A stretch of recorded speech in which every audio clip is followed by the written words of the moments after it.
Spanish, as I am Spanish, but now we are speaking in English because we are in Paris. Why not? What is the sharing economy? Wow, that's a difficult question. It is. I think the Oxford Dictionary managed to define the sharing economy, so you can Google for it. But it's basically, I would say, the use of technology and a new mentality to create abundance in the economy. It can be sharing your car, sharing your house, recirculating some goods like clothes, sharing ideas, sharing your knowledge on Wikipedia, working together on a crowdfunding, for example, using open source tools to create local economies.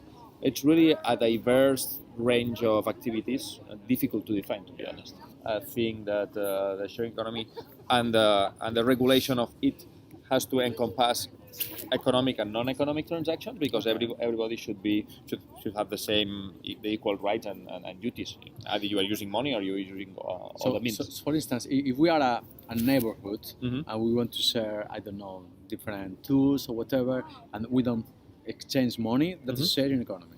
Yeah, we had a talk here, for example, from a company called Peerby. They allow to exchange the goods that I have in my house for free with other colleagues. Okay. And there is also the option to loan to rent the goods to them. Okay. That's an example. But today here in Wishes Fest, I was talking with Angelo from Taxi Stop from Belgium, and he was explaining about a project where people volunteer to drive elderly people who cannot drive themselves and they need to move somewhere else. Okay. And it's a software that they rent for municipalities for 80 euros a year as a software as a service. And the members pay 10 euros a year to be driven and some cents per kilometer. And the people who are driving, they are covering the cost, but not making a profit out of that. Okay. So, and it's that the principle is the same as Uber. It's which values, which rules you apply, but technologically it's the same. This is the sharing economy for a common good. Yeah.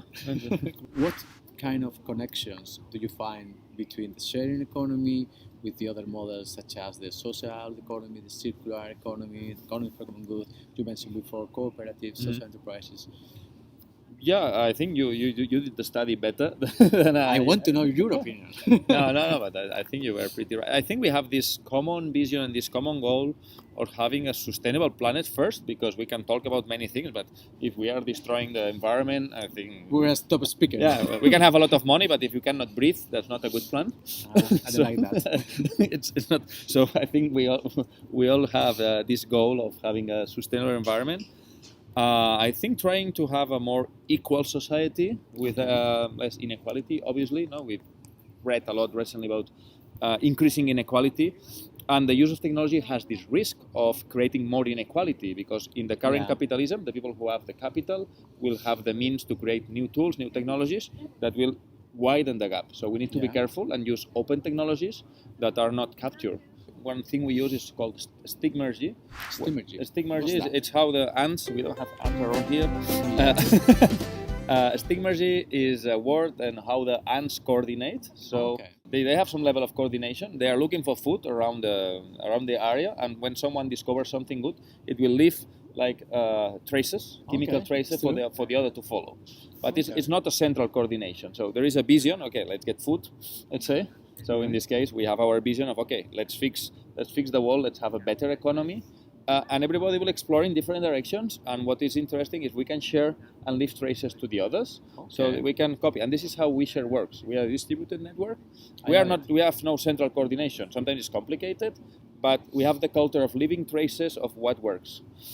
So I like that we have to learn from the nature. Yeah, sure. I think that's obvious, yeah. One more thing, you have a book, it's in Spanish, but it's Vivir Mejor con Menos. In English should be Living Better with Less Stuff. Yeah. So, it's possible to live better with less stuff around us? I think so, yeah. Having a light life, let's say, getting less assets, being less responsible of your own goods, let's say, it will allow you to have a more free mind to enjoy life. No, I have some friends who bought a house in Spain during the economic boom, and so on. And now they have a huge mortgage. Yeah. I've been always on renting, and that allowed me to travel around, and I'm more mentally free to explore things. I think that's for me critical, and this is something that keeps me sane, to not to be attached to things. To look for experiences. No, that's very classical, but I think I apply it to myself, and I think I'm having a pretty happy life. So, and I try to explain to whoever wants to listen. It's important for that people that say, I always say the same sentence, that in the current system we think that the more money you have, the more you can consume, and the more you can consume, the happier you are. It's not true, because he is happy and is trying not to consume too much. So this is the empirical evidence that happiness is possible without consuming too much. You need to understand consumption as access, not as ownership. So that already allows you to consume in a different way, more on demand, more lightweight. And it's and the happiness, you will achieve it with more the experiences. One typical thing on your deathbed, when you are dying, you will not remember how many things you own. You will remember the people you talked to, the experiences you had. So that's a very also classical argument too. To learn more about what Wizard is doing, what is the sharing economy, how Albert is living and being happy without consuming too much, you will come to Malaga, you will enjoy the event, and you are very welcome to share with us whatever you want. So, thank you. Nos vemos en Málaga. Nos vemos. Adiós. Nos vemos en Málaga.